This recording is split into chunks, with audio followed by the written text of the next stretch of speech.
Si quoi combat spirituel, ils ont des règles oyo nzambe a établi ça.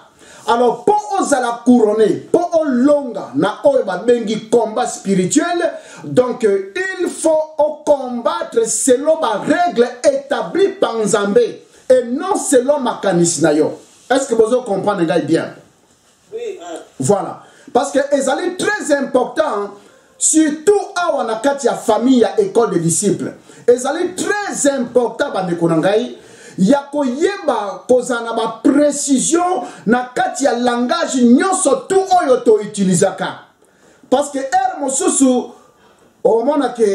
surtout makambo ezole kalamambo kanabiso na langage na biso ezala que non makambo ya Congo ezali bitumba ya molimo, mais en réalité soko tali ndenge bato bazo bundela yango, bato bazo bunda yango na kofinga na kotiola na koluka baboma moto ba makambo ya ndenge na ndenge. Mais est-ce que vous êtes sûr que yango nde babengaka bitumba ya molimo? Alors awa en tant que bana nzambe, il faut qu'on combatte selon les règles. Selon règles, il y a combat spirituel établi par Dieu. Pour na biso nyostu bana ya nzambe. Bande konangai eloko awa ezali très important ezali boye. Dernièrement, tu partages qui te montre qui influence surtout et pendant nous côté spirituel. Donc, ça ne veut pas dire que bitumba pe ya physique et zalate. Bitumba ya physique et koki kozala. Ndenge to mona na kati ya bamboka do armée ya mboka ekenda bitumba physique. To mona kape na kati na mboka tango oyo mboka izo tambola bien te. Peuple azali na droit ya kotelema pona ko défendre ba droit na ye. Donc ako kotelema physiquement. Alors, mais na nyoso tu wana bandeko na ngai.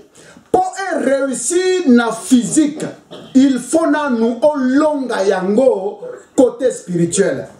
Donc ce qui bitumba ezali et quand olongi côté spiritualité, je vous assure, même côté physique, ça ne réussira jamais. Jamais de la vie. Parce que monde est tambolaka na système ya polarité. Donc, ça veut dire que ce qui n'a côté spirituel, côté invisible, donc et lorsqu'il il s'est déclenché, automatiquement, il faut ça na côté ya physique. Alors, donc yangona est très important que mona yanzambe, il faut ayeba et loko oba bengi le combat spirituel. Alors, pour combattre spirituel, il faut avoir des éléments qui sont aussi spirituels. Et pour cela, nous allons lire dans le livre d'Éphésiens chapitre 6. Éphésiens chapitre 6, verset 12. Pour comprendre les armes que Dieu nous propose. D'abord, pour comprendre c'est quoi le combat spirituel. Dans Éphésiens chapitre 6, verset 12. La Bible dit d'abord ceci.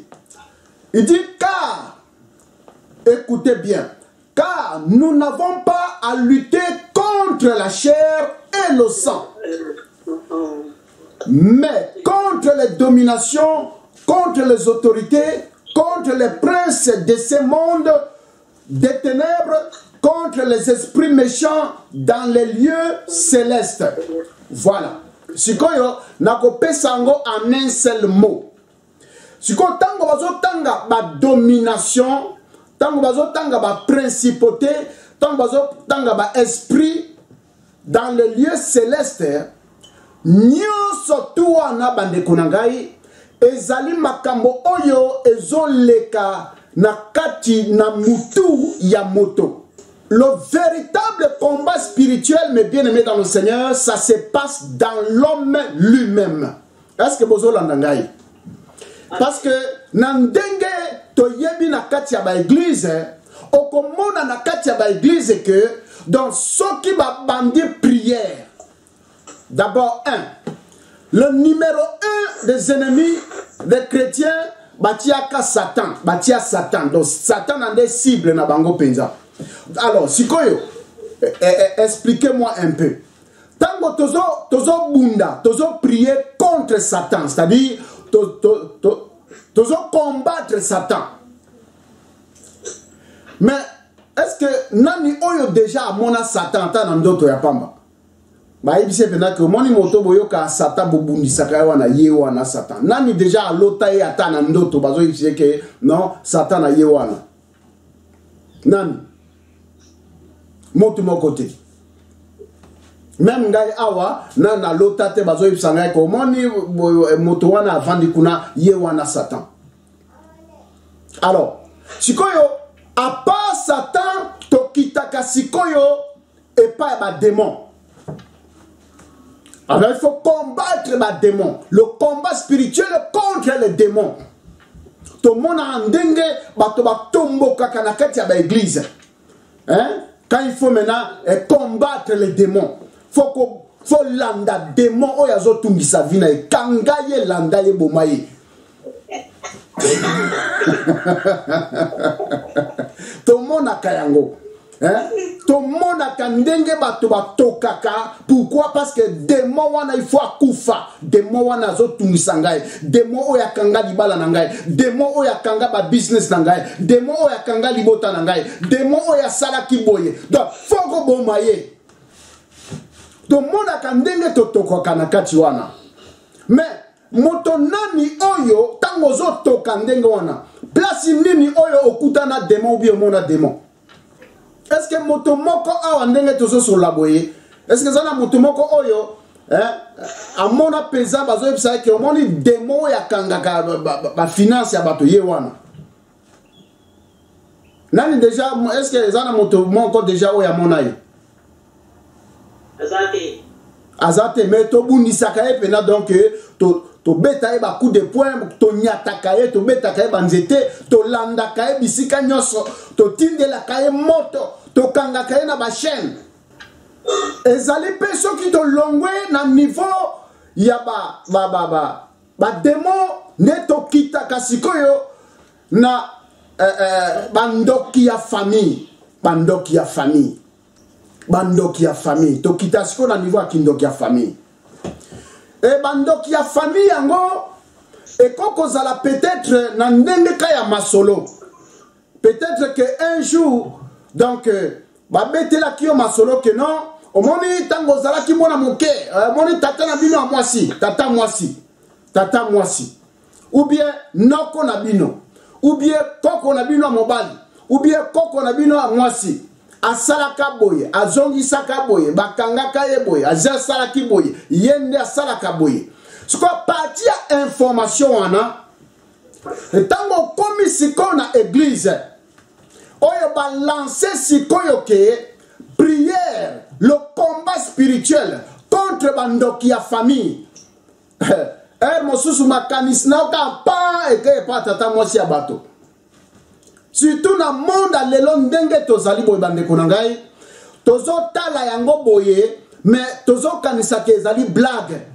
Dans le monde à l'élon en tout cas senga pena nzambe ke okoma pena koko makasite parce que soki nzambe abati la zo pesa yo penza vie moi via molai okomi déjà koko mais ozakaka déjà tipo ya za suspect.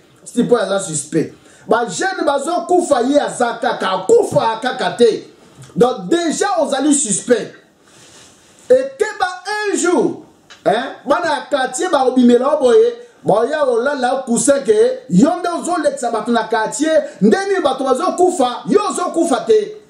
Alors ba biloko nyonso tu wana bandeko na ngai en tant que bana na nzambe il faut to yeba ndenge nini elekaka.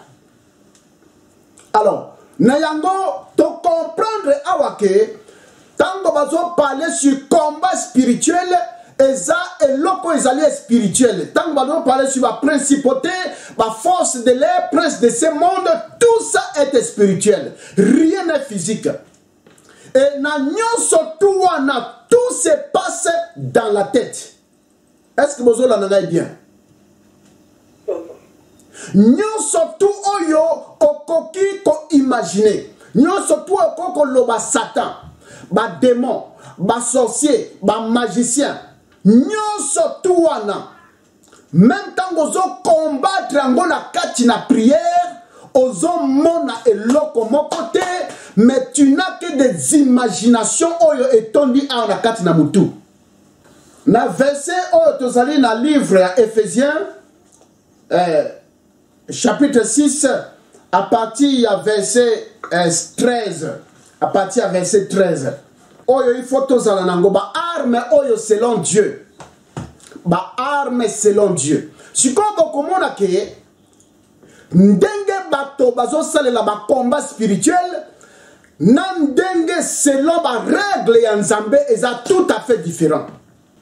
Parce que awa Bible ont proposé biso ba arme ya Nzambe. Ça veut dire que mwana ya Nzambe, mosali ya Nzambe, oya lingi a se lancer na kati ya combat spirituel en tant qu'un serviteur de Dieu, en tant qu'un enfant de Dieu, il faut utiliser des armes proposées par Dieu qui est notre Père spirituel. Amen. Alors, na Éphésiens chapitre 6, à partir du verset 13, à 17. Maintenant, nous lisons les armes que Dieu nous propose pour le combat spirituel. Au verset 13, la Bible dit, c'est pourquoi prenez toutes les armes de Dieu. Voilà. Donc, pour combattre le combat spirituel, on ne peut que la combattre avec les armes de Dieu. Si nous sommes enfants de Dieu, si nous sommes serviteurs de Dieu, en ce qui concerne le combat spirituel, nous devons utiliser les armes de Dieu. La Bible dit, afin de pouvoir résister dans les mauvais jours et tenir ferme après avoir tout surmonté. Maintenant, au verset 14, la Bible dit, tenez donc ferme. Ayez à vous, ça c'est le premier arme maintenant. Hein? Ayez à vos reins la vérité pour ceinture. Ça c'est le premier arme. Alors, maintenant, posez-vous la question maintenant. La majorité des combats que nous faisons, soi-disant spirituels, est-ce que nous le faisons dans la vérité, mes bien-aimés dans le Seigneur? Parce que le premier arme que Dieu nous donne ici pour résister contre toute attaque et pour renverser toute principauté, c'est d'abord la vérité. C'est pour cela que la Bible dit que nul n'a le pouvoir contre la vérité, mes bien-aimés dans le Seigneur. Parce que c'est une arme qui est très solide, très sophistiquée selon Dieu. Nul n'a le pouvoir contre la vérité. Donc aujourd'hui, avant de se lancer dans le combat, mes bien-aimés dans le Seigneur, il faut avoir pour ceinture la vérité. Alors maintenant, c'est quoi la vérité? C'est là où il y a le problème, mes bien-aimés dans le Seigneur. Vérité ezali nini bande konangai? Hein? Parce que awa mwana ya Nzambe il faut yeba eloko babengi le combat spirituel. C'est-à-dire première arme oyo Nzambe azo pesa yo nangai ozo landanga na tango oyo. Yo bengami mwana ya Nzambe, yo bengami mosali ya Nzambe. Donc soki olingi otelema pona ba oyo babengi bitumba ya molimo eloko liboso arme ya liboso oyo Nzambe azo senga que moto azala nango ezali bo solo. Qui peut me dire c'est quoi la vérité? Est-ce que zana moto maboy akoko yebisangai vérité ezali nini? La viva. Oui, la viva. Onangai ramoni ekozala combat no ozo ko bundesa la juste. Combat ozo ko bundesa la juste. Alors, moto nyonso tout abundaka kanisaka ke non, eza droit na donc il faut abunda zo kanisaka ezali juste. Maintenant ma question ce n'est pas de savoir si le combat doit être juste ou pas. Ma question est de savoir c'est quoi la vérité. La vérité, Papa Martin. Oui, Papa Martin. L'entendement. Tu es dans la vérité quand tu es dans la volonté de Dieu. Donc, c'est-à-dire que ce que tu es en train de faire, conformément à sa parole, à ses principes, à ses normes, là, tu peux dire que tu es dans la vérité. En dehors de ça, personne n'est dans la vérité. Merci, Papa Martino. Donc, la vérité, c'est la volonté de Dieu. Vraiment, ça, c'est très bien. J'aime bien l'école des disciples parce que nous avons des hommes de Dieu qui réfléchissent. Donc, la vérité, c'est la volonté de Dieu. Alors, maintenant, nous allons encore avancer un peu plus dans la profondeur pour comprendre en réalité c'est quoi la vérité, mes bien-aimés dans le Seigneur. Quand on parle de la vérité, mes bien-aimés dans le Seigneur, ezali makamote que il y a un verset biblique. Vérité, ezali point final. Ezali destination finale na kati na via moto. Vérité. Et point final, destination finale na kati na via moto. Ezali obabengaka l'homme spirituel. L'homme spirituel. Yangone babengi la vérité. Pourquoi l'homme spirituel la vérité? Parce que na kati na vie na biso bato, toza na double nature. Toza na nature oyo babengi nature physique. Oyo ezali nzoto na biso. Alors nzoto na biso epesami tozwi yango na nzela ya rapport ya mama na papa bapesi biso nzoto. Maintenant en ce qui concerne l'homme lui-même qui a été créé à l'image et à ressemblance de Dieu ne peut que venir de Dieu seul. L'homme spirituel yango de vérité bosolo. Dans la vérité ici, c'est l'homme spirituel. Alors, maintenant, c'est pour dire quoi? C'est pour dire que lorsque vous voulez vous lancer dans un combat spirituel, il ne faut pas se lancer selon la chair, mais selon l'homme spirituel. Parce que c'est l'homme spirituel qui est le dépôt de la potentialité du pouvoir que Dieu a placé dans le corps. Est-ce que vous m'écoutez, mes bien-aimés dans le Seigneur? Même lorsque nous lisons la Bible, mes bien-aimés dans le Seigneur, même lorsque nous méditons sur les versets bibliques, c'est pour nous amener à découvrir le véritable homme. C'est pour cela que la Bible nous parle de « vous connaîtrez la vérité ». La Bible dit, si vous demeurez dans ma parole, ça veut dire, si vous continuez à méditer sur les versets bibliques, cela vous amènera à découvrir la vérité, à découvrir le véritable, l'homme spirituel que vous êtes, parce que vous êtes un homme spirituel. Amen. Et c'est en découvrant le véritable homme spirituel de ce que vous êtes, c'est alors que vous êtes libre.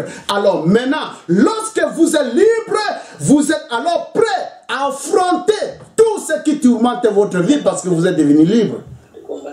Alors vous ne pouvez pas combattre spirituellement au moment où spirituellement aussi vous n'êtes pas encore libre. Dans la vérité ici pour ceinture, c'est la découverte même de l'homme spirituel, la vraie image de Dieu que vous êtes. Parce que Dieu n'est pas physique, Dieu est esprit. Et l'image de Dieu dans l'homme, c'est l'homme spirituel et non le corps. Est-ce que vous m'écoutez, mes bien-aimés dans le Seigneur?